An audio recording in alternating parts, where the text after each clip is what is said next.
Welcome back to the Betsperts Golf DFS Show here at none other than BetspertsGolf.com. As always, I'm your host, John Daigle, joined today to discuss the Valero Texas Open with none other than the host of the Back Nine Bets podcast and, of course, the model maniac himself, Byron Lindeque. Byron, we are 1 week away from the Masters. I know everyone is trying to hurry and fast forward to that, but we have a fun tournament on deck for everyone this week as well. Absolutely. It's the week that you can catch everyone snoozing and try and make a few bucks. I think that's exactly what we're trying to do here and just warm ourselves up and get some momentum going into the Masters. Speaking of making a few bucks, before we jump in, very quickly, our customizable database and all the stats at BetspertsGolf.com officially launched ahead of Masters. And right now we are running a promotion that I would love to tell you about because I have been using the model and I can assure you it's incredible. And the fact that you can now sign up the promotion for the month and get these stats for the Masters. And not only that, we will talk about Rickie Fowler in depth as it pertains to TPC San Antonio this week. But if Rickie Fowler wins this week and every YouTube image, every cover thumbnail you see all has Rickie Fowler on the cover for a very good reason. So note, if Rickie Fowler wins, then your month is free. So you get the entire database where it shoots out a model for you based on the stats you want to pick, the stats that Ron Kloss chose himself, basically, because he knows how pertinent they are, completely free. And I will discuss more of that as we move along because I have shot out my own model for this Valero Texas Open, and I am excited to discuss it with you along the way. But, Byron, for this week, yes, we are all trying to get to the Masters, but of course, we have some participants that are already locked in for Augusta, basically using TPC San Antonio as a warm-up this week between Tyrrell Hatton, Hideki, Siwoo Kim, Chris Kirk, Corey Connors. The list goes on and on. But for this week, it is a massive week for Fowler, for Taylor Montgomery, a couple others, because they have to actually win. And there can obviously only be one winner, but they have to win in order to qualify for Augusta. So it's going to be a true test. And what we also know about this course is San Antonio has averaged more double bogeys or worse than all courses except for PGA National and TPC Sawgrass. So a very tough test as well. So tell us, what are you weighing most heavily when building DFS lineups for this week? Yeah, as always, approach play, from 125 to 200 and then from 250 out. We've got 4 par 5s that are going to be important for some guys if they can reach there, but also around the green play. Incredibly important this week. I think that's a key metric that you'll be looking at because green regulation rates are going to be much lower this week.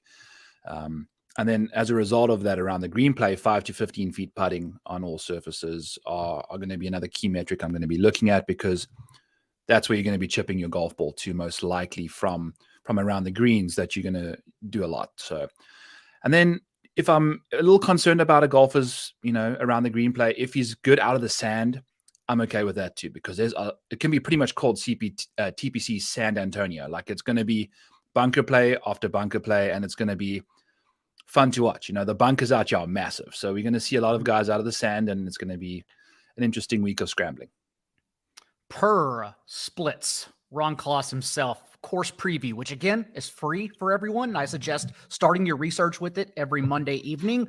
But per his article, the average driving accuracy here at TPC San Antonio as you call it, only 56% compared to the tour average of 61%. And the rough is only 2.25 inches long, so it's not penal at all. We are not worried about egregious or inaccurate drivers. Egregiously inaccurate, sure, you may be in a tough spot. But overall, if you miss the fairway, not too concerned. The real issue is the greens being stiffened and thus bouncing and not allowing you to put it to a close proximity on those long approach shots that you talked about. Also, the fact that it's a long course and a very, very windy course. I can already see, Byron, that the morning wave, as of right now on Wednesday afternoon, is going to get stacked in DFS because the winds only begin at single digits and roughly around 2-3 p.m. That's when they hit anywhere from 12 to 18 miles per hour on the opening round. So with that knowing, and knowing that the last 6 winners have averaged just 38th for driving distance. So you don't have to necessarily be long. You just have to be somewhat accurate. You have to be close. What does that tell you also about off the tee metrics for this course? Yeah, it's beautiful because everyone's live essentially, and that's I think why we've seen such a wide range of winners. From an odds perspective, from 150 to 1 to, Spieth is only one of the few favorites that have won here. But there's also guys like Matt Kuchar, who's always done fantastically around this venue because of just his consistency off the tee. Nothing spectacular. Competency off the tee is all we want. Nothing. That's the way to put much, it. Competency. Yeah, yes. Yeah. So that's it. Yeah. And with that, we can get right into the salaries. And I want to start at the top four players, because I think this is where they separate themselves. And as you mentioned, given that it's anyone's game, even when I was pulling up a list of cheaper options, seeing how to squeeze in a couple of the expensive players, I think there are actually a lot of good options in the low 7K, 6Ks this week, since again, it's anyone's game. And so that gets us to start off with Tyrrell Hatton at 10.9, the highest priced player on DraftKings. Hideki, 10.5, Rickie Fowler at 10.2, and Corey Connors 10.1. Now, given Fowler's recent play, last 6 months, last 3 months, last 30 days, whatever you look at, obviously his performance should be at Augusta, but because before that he was not playing well, he is not guaranteed. And so now everyone is sort of centering and focusing their lineups around Rickie Fowler. So as much as I like him, we play this game every week. It's DFS. That tells me to look elsewhere, but sell me on Rickie Fowler, or explain what you are doing with him in your lineups. I'm with you, John. It's a fade on Rickie for me too. He's one of the guys that he's playing well, and he's just a crowd favorite. So that in DFS to me is an absolute and a scary fade, because he's playing well for the first time. But he's always been a popular pick, even when he wasn't playing well. Like down in the 7K range, you'd be one of the highest owned guys just because he's Rickie Fowler. So there's nothing to say that he's guaranteed to win here. And if you take a look at his around the green play recently, it's been a little shaky. So I'm never going to fade a guy blindly. Like if he's the golden ticket, like let's go. But he's not a clear cut favorite for me. So if he's going to be the most highest owned guy on the slate, I'm okay playing a Corey Connors instead. Even like some 9K guys that I'm going to be stacking a lot of. So I might land up just playing Corey Connors in this range and pretty much going everywhere else. Hatton, of course, stands out at the top as well because, again, he's affordable. I think you can even get 2 10K guys, honestly, this week. And we'll get to a few of those options later that we think can allow us to stack them up. You mentioned, though, high 9Ks, mid 9Ks starting here. So go ahead, lead us off. Start us with who you want to instead build your core lineups around. Yeah, Matt Kuchar, Chris Kirk. Those are two guys that are going to be a little less owned than the rest of the guys around them there. Siwoo Kim is a guy I'm okay going and taking that chalk on versus like a Rickie. You get some salary saving there too, especially if you're going to be stacking them. I'm going to roll with a lot of 3 9K stacks kind of thing. I'm not entirely sure how different that's going to be, but I think you can get a lot of good upside from these guys in the 9K range, particularly with Kuchar and Kirk. Just two very steady, just tinker it down there, competent drivers, and then very tidy around the greens and solid on approach. So they both got great course history year two. Course history, very important year two. Like if you got great course history, you're most likely going to play well again. And Kuchar is one of those guys that I'm very much high on this week again. Kirk, as you mentioned, 7th among this field, and strokes gained on approach over the last 3 months, roughly 24 rounds. So obviously with a win a few weeks ago on tour coming into this tournament, hot with a great recent play as well. I also want to look to Ryan Fox, who has been playing well of late, and just around the greens in particular, I think he's a strong option here. So just to also jam him in, as you mentioned, if you're starting with 2-3 guys in the 9K range, Ryan Fox stands out as well. Is there a particular player, though, among this tier? And, we didn't even mention Taylor Montgomery at 9.9, Davis Riley at 9.5, who kind of sneaking in. Is there a particular player you would be comfortable fading in this range? Yeah, I mean, I'd say Davis Riley, for me, and Taylor Montgomery as well. But I think I might be playing Taylor. I like everyone in this 9K range, so it's going to be tough. I'm going to be doing the majority of my fading in the 10s, John. That's all I can really give you. I mean, got to be scary of Siwoo's ownership there. 26% I'm seeing it right now, which is pretty high. But that's rough. Yeah. But at the same time, he's providing that consistency and he's been playing good golf, and I like what he can get up to at this golf course. So I don't know. I don't necessarily have a fade in this 9K range. Well, then let's move on and separate them by the high 8Ks, because they want to move on.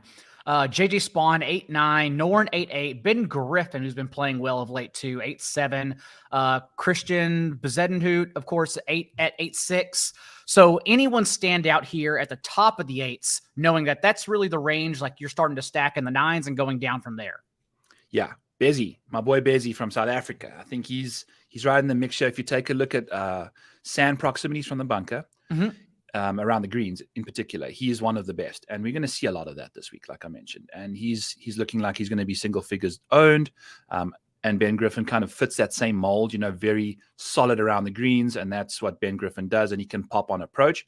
Bezzy has a new coach as of pre-players, and I'm always liking to take a gamble on guys that have kind of changed some things, because, we've seen things with like Rickie, where he's changed his coach a little bit, and then you see some results. So some happen sooner, some happen later. I'm okay kind of being early on Bezzy, especially at that ownership on a course that's difficult like this. We've seen him succeed on difficult venues. And then Cam Davis is another guy in the 8K range that I'm really a fan of, along with Thomas Dietrich. So Davis, also one of these guys that's kind of been playing poorly lately. Seen a nice run of results since the players, played nicely at match play. And he's got great upside, as always, for a top 20 rate there. And then Thomas Dietrich is also just a super solid, consistent golfer that you can typically rely on to just make the cut for you and finish inside the top 40 at a 79% rate. So it's actually, Ernie is a big fan of Thomas. So I think we're going to have to go with him too. Off the tee, to your point, Cam Davis has gained strokes in 6 consecutive rounds, has really been accurate of late, and his putting and play around the green has come in, at least in the last month as well, perhaps trending in the right direction at the perfect time. I know Ron is also high on Thomas Dietrich. I think Matt Wallace, for me, in the high 8s at least, is somewhat interesting, given that if we are prioritizing weighing approach play, long approach play, and around the green in particular, Matt Wallace also has been tremendous on approach. Top 10 in this field over the last 26 rounds. Only one top 5 finish in that time. So maybe too expensive given the finish equity we're getting from him. But overall in this field, again, that anyone can win, I also like Matt Wallace here. As we dip down, go ahead. Yeah. Which would you take, the number of beers that Matt Wallace has had over the last week after winning at Punta Cana, or the amount of birdies he's going to make this week? Actually, I didn't think about that. The celebratory lag coming in, especially before the Masters. So you are correct. Also, it's an ultimate event. I'm not sure how much he'll be partying, wanting to get into the Masters, because that doesn't get him there yet. So you're right. So maybe I should factor that in more. And what's funny is that we haven't really stopped along the way to discuss big picture strategy outside of Rickie Fowler, because I genuinely, I don't know what you're showing 8K above, but Siwoo Kim, you mentioned 26%. Rickie Fowler, of course, we know is going to get steamed here. I'm not really seeing much, a lot of ownership hover around many guys in that range. I honestly think there's so many popular 7K plays that really just comes down to prioritizing the right guys and leveraging off the few over 8K that are going to collect all the ownership. Absolutely. And I think that's kind of why stacking guys together with medium ownership can really kind of help you build a nice solid lineup, especially if you just tinker around in the lower ranges. I think that's the way to go. And speaking about this now, maybe it's just a full on get away from Rickie and Siwoo. You never freaking know what's going to happen at this event. So if you're going to eliminate 50% of the field, if people starting their lineups with 25% Rickie, 26% Siwoo, if one of those guys is out, then you're looking pretty. So, but also, are they going to, you got to take your chances. What are you thinking, John? That's pretty much what I'm thinking as well. Since there are only, honestly, over 8K, I think there are 4 or 5 guys I know for a fact will collect the ownership. Thus, that's why, as much as I love Rickie, I also don't mind just getting off them altogether and just going elsewhere. I talked about Matt Wallace. I talked about Ryan Fox, who are two higher price players I will be overweight on personally. And then when we get into this range, Aaron Rye at 7'9", I am expecting to catch some ownership. I do wonder if he's going to catch more than Brendan Todd, though, given that Todd has just played better of late and been a strong finisher as well. And they're both the same price. So maybe I can get some leverage there. So Aaron Rye, I am very, very high on this week as well. And just as you go down here, Eric Cole, 7-3, David Lingmertz, 7-1. Also, I'll be flag planning. There are so many players in this range that I think everyone will instead just go straight to that. This is where we start the conversation. So give me a few of your favorite plays from 8 to 7K. Yeah. Brendan Todd it's looking like a great play there, but obviously everyone's on him. He's sitting in, teen ownership there. Mm-hmm. Aaron Rye, I love that play. This kind of a golf course for him where birdies are not imperative. I love what you can get up to. He's a great driver of the golf ball. Par 5 scoring. I did not mention that in the beginning of the show. Those are the holes. There's 2 par 4s and the 4 par 5s that are above 20% birdie rate. All the other holes are below 16%. So not a lot of birdie opportunities on those other holes. So you have to capitalize on the par 5. So having those kind of situations going on there, it's what you want. You want a good par 5 score, and I think Aaron Rye can take care of that for you. Sam Ryder, John, is the last 36 rounds of golf. Sam Ryder is the best putter in the world by 0.2 strokes over Maverick McNeely, who's in second. He's getting 1.3 strokes putting per round. So if you're going to give me a guy that's 7.8K and he's the best in the world over the last 36 rounds, like it's not just 12 rounds or 24, it's like 36. It's been a concerted effort for a long time that he's been putting well. On a course that you're going to have to scramble a lot, he's actually a really good iron player over a long period of time too. His irons have kind of fallen off the last few rounds, but that's been through the Florida swing. There's lots of water around there. Not a lot less water at this venue is going to have a chance to really make those putts for par, which I think he's going to be doing a lot more than the majority of the field. So I'm all in on Sam Ryder this week. I love what he can offer at the table with that kind of putting. And then a Robbie Shelton is another guy I'm going to be looking at, a little more of a leverage play there at $7,600, $7,500, 5% ownership. I got him as my 13th best golfer in the model. So he's sitting all the way down here. And what we like about him is his approach play and around the greens. He's a poor driver of the golf ball, but that's as long as he's not exceptionally bad, we're okay with that, as we've discussed. And then, we'll take a gamble on the putting a little bit there. But the two things that I'm really looking for, approach and around the green, Robbie Shelton's fantastic at. And then I'll mention a little bit of Gary Higo and Eric Van Rooyen, the two South Africans sitting down at $7,300 and $7,200. I like both of their trajectories right now. I like Van Rooyen's long iron play. I love Higo's just general. He's playing a lot better golf right now, and he's cheaper, and things are looking good for him in that range. So those are a few guys I've got my eye on.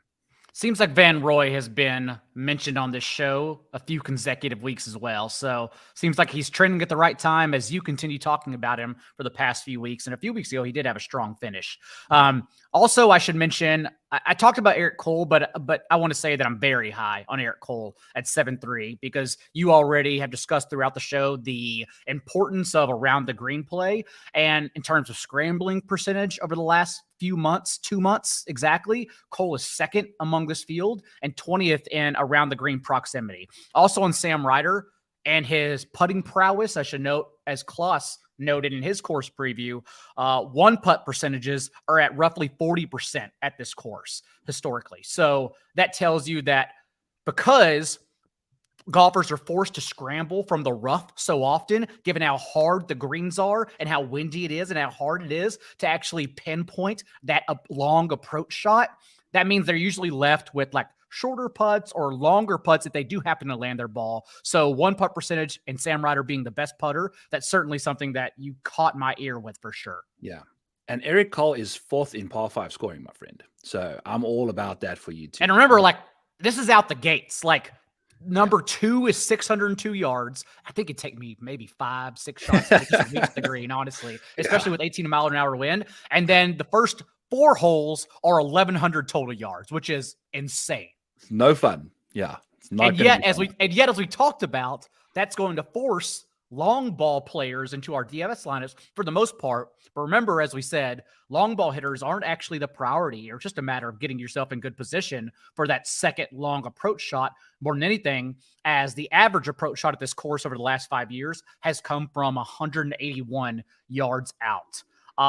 As we trickle down a little bit more, I mentioned Lingmerth, but David Lingmerth, also a player I'm more than willing to flag plant for his play and approach. Around the green needs a little bit of work, but he's still a top 40 player in this field over the last 3 months. But sixth in strokes gains on approach over the last month. So recent play seems to be trending in the right direction with a few rounds under his belt. So I don't mind at 7,100 in a windy day and an open field getting on top of him as well. Before we leave the 7Ks, is there someone your ownership projections are seeing that are going to be overweight, like someone that's getting stacked by the public right now that you don't mind getting off of? Yeah, just a perfect segment from David Lingmerth, who's the same price as Ben Martin, who's double the ownership at 10%. Oh, I didn't know that. Okay, good. Yeah, so Ben Martin's looking like, I mean, there's a lot to like about him. He's 10th in the field in recent form coming into the event, so that makes a lot of sense. But, 10% ownership at $7,100 for a guy that it's iffy. I'm okay with leaving him alone and going to, David Lingmerth there. And there's some nice guys in this range with some nice course history I want to mention. Just a little shout out to Ron, as always, like Kevin Streelman, Charlie Hoffman, and Ryan Palmer, all very nice. If you go and take a look at that Betsperts optimizer, the stats model, if you go and click on the South and Texas courses, you'll see Kevin Streelman, Charlie Hoffman, and Ryan Palmer pop up a lot on those metrics because they just love Texas golf. And I don't know why. It's just, this is the beauty of golf, right? It's just like you go to a different state and all of a sudden you're playing well. It's the same game you're bringing, but you just play better on a different course. So those are three guys I wanted to mention. It's always Ryan Palmer in Texas. Always. It's always Ryan. It doesn't matter how poor he's performing. Whenever he reaches Texas, for some reason, Ryan Palmer's always there. And as we trickle down into the 6Ks and all the cheaper options, first off, let's start with who do you have projected at higher ownership in this range right now? Because again, I do think we get a lot of plays here, but I also think that means a few are going to get squeezed out. Because of how open the field is, because of how much salary a lot will probably leave on the table, given how open this field is. So who right now are you projecting to be higher rostered for us to take note of? Yeah, I mean, Akshay Bhatia is at 8%, and that's at 7K flat. He pops too. Yeah. Yeah, there's a lot to like about him, but, like he's in his 4 events, he started on PGA Tour events, not like alternate events or Corn Ferry. He's only, he's only finished inside the top 40 one out of those 4 times. So he's not necessarily like a lock. He's everyone's favorite. He's kind of like a Rickie Fowler type guy, very likable, but very popular. So once you get into the 6K range, you can pretty much click on everyone apart from maybe like a Kevin Chappell, who's sitting around about 4%. That's like the highest I'm seeing. Dylan Fratelli from Texas, he was a Longhorn there. He's at 3%. So there's nothing too crazy. You're not going to get yourself into a chalk bomb here in the 6K range. I think you're going to be fine clicking on pretty much anyone. Well, then I will start and say I really like Ryan Garrard. Ryan Garrard playing well of late, but more importantly, the last 3 months, top 25 in this field and proximity to the hole from the rough, 200 plus yards out.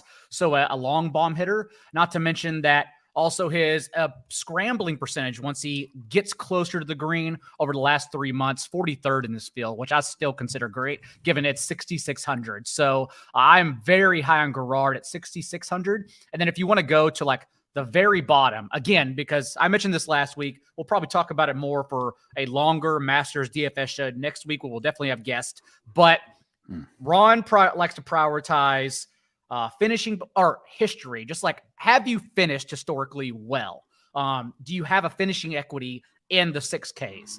And then I like to, and I've combined both of our approaches since then. And when we get to the 6Ks, I like to sacrifice the thing. I'd like to say, okay, you were very good at this thing, so I just need you to get lucky in this other thing. And right now, if you look at Kyle Stanley in the literally Stoneman 6K, at least we know around the green, like proximity to the hole, even from the rough when scrambling, he's a top 35 player in this field. So at the Stoneman, I really don't mind jumping on him and just hoping his approach gets a little bit better as it has been trending over the last month at least. Yo, dude, Kyle Stanley is a guy that I mean, you were the Zach Blair whisperer last week, or 2 weeks Yes. ago. Yeah, 2 weeks ago at 2 weeks ago the at half Valero percent. spot. Yes. Yeah, that was awesome. Great call there. Just couldn't quite get it to you together for the final few holes there of the round, but great call. Kyle Stanley has missed 88% of his cuts, but now if I were to say someone in this range, like that $6,100, it's Kyle Westmoreland. We'll go from one Kyle to the other. Okay. And he is second in par 5 scoring at $6,100. So I'm okay with that, especially if you take a look at what he's been up to versus Kyle Stanley over the last little while. The general play level is a bit higher than Stanley. Stanley's very bad at golf, although he's a very good iron player. Like, his putting is atrocious. But there is a guy in the 6K range here, John, who has the best course history in the field. This is a Ron guy then. Who is it? What? This is probably a Ron guy then. Lucas Glover, dude. Lucas Glover. Oh, he's played well the last few rounds too. Yeah. If you take a look, Valero 2022, 2021, 2019, 18th, 4th, and 14th. That's some impressive golf over the last 3 rounds, tournaments that he's played in. So you love that. And then we've got another guy, I think Kevin Chappell's got some nice course history here. And then Lucas Glover, and then I want to mention Martin Laird is also another Texas guy. For a Scotsman to play well in Texas is very interesting to me, but he's played fantastic golf at this course before. And then Ryan Moore, $6,400. If you take a look at his course history, it's awesome. His stats profile perfectly for this golf course. He's great around on approach, and he's pretty solid when it comes to putting from 5 to 15 feet. He's $6,400. And if you take a look at comp course history as well, he's got some great comparisons. So he plays well on these courses and others. And then Andrew Landry, $6,300, also got the 3rd best course history in this field. So lots of course history thoroughbreds in the 6K range. Ryan Moore, whenever I put in all my important stats into the database, spat out my own model, Ryan Moore popped up 8th. And I didn't want to believe it. I kept on looking, and I was like, what did I do wrong setting my parameters that I got it wrong with Ryan Moore at 8th overall? But yes, I've got him 24th, dude. So he's like right there.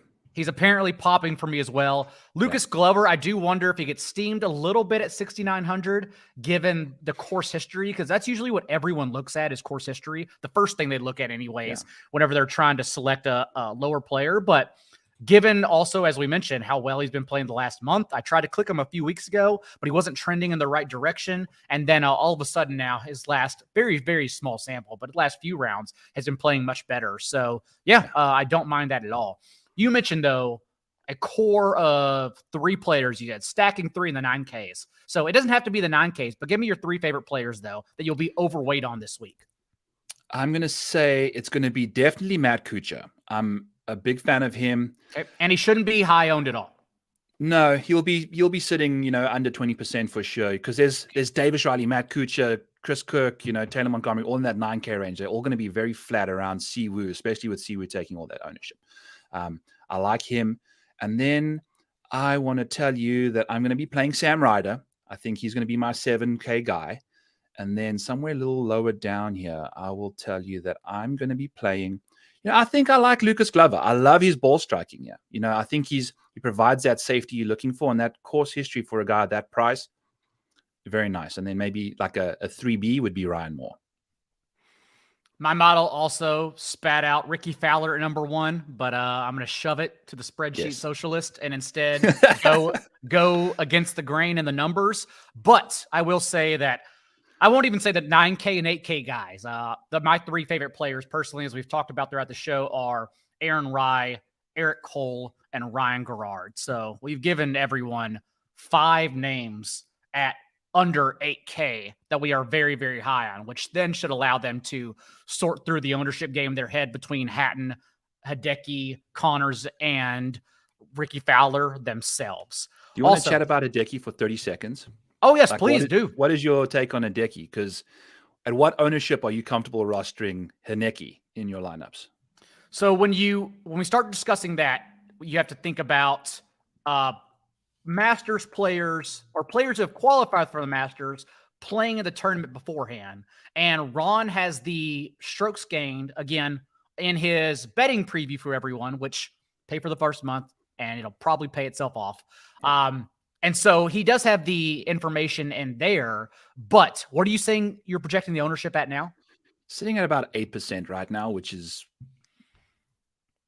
it's okay. You know, I'd like it like 4 or 5%. Then I think honestly, though, on him. honestly, 8% isn't bad. So just taking from Ron's article, for example, last 11 events before the Masters. So historically, and this includes 42 rounds for Hideki. He has, on average, gained 4.4 strokes. And then also he, in total, has missed just one cut, 2 top 10s, and 4 top 20s. So it's not as if Hideki doesn't show up before the Masters or before majors. Like, he's here to play still, whether he has finishing equity or not. So I at least think at 8%, if you get a top 20, that seems well worth it, honestly, especially given the ownership around him in that 10K range. Yeah. Exactly. And then I've bet a matchup against Hideki using Taylor Montgomery, who's got a pretty high floor himself. So then you can just kind of hedge yourself against Hideki withdrawal, because if he withdraws, then you cash that matchup. If he doesn't, then you're looking pretty for a nice little Hideki leverage play. So I'm kind of liking that this week. And finally, your favorite bet of the week. My favorite bet of the week is a Matt Kuchar top 20 at plus 140. Plus 150, wherever you can find that. He's done that the last 3 times he's heated up at this venue. And like I said, you play Matt Kuchar at courses Matt Kuchar plays well at. He plays well here. That to me just seems like a real fun and probable bet. I have outrights on Aaron Rai, but I don't want to give an outright. So I will say I have parlayed, because FanDuel allows the parlay, Aaron Rai top 20 and Ryan Garrard top 20. Garrard, who quietly in his last 6 rounds has 3 top 11 finishes. So we have some equity here at 6,600, which is also, again, why he's one of my favorite plays on the board, despite being that cheap. And honestly, how much you loved Glover, and given his course history here, maybe even you can slam Glover in there, because Glover T40. and Garrard T20s together, or T40s together even, has to be tremendous plus odds. Tremendous. Yeah, I totally agree. Let's do it. I'm in. All right. With that, Byron, where else can everyone find you talking about the Valero Texas Open, and what do you have for everyone else coming out? Yep, I've done my 2 podcasts already at Back 9 Bits. You know, follow me at the Model Maniac on Twitter. I've got all my Rotoballer stuff out there that I'll be doing for them. I've got DFS stuff. I've got my Breaking 100 article, Stat Buffet stuff, all the good stuff over there at rotoballer.com. And just grab it all there at the Model Maniac on Twitter. That's where you can find everything. Ron's course preview and betting model up on the site for everyone. Ryan Noonan's betting article up on the site for everyone. And of course, ownership projections article will be up by tonight, Wednesday evening. So until then, good luck. And we will be back with numerous shows for Augusta next week. And until then, be a little bit kinder than what's required. We'll see you next time.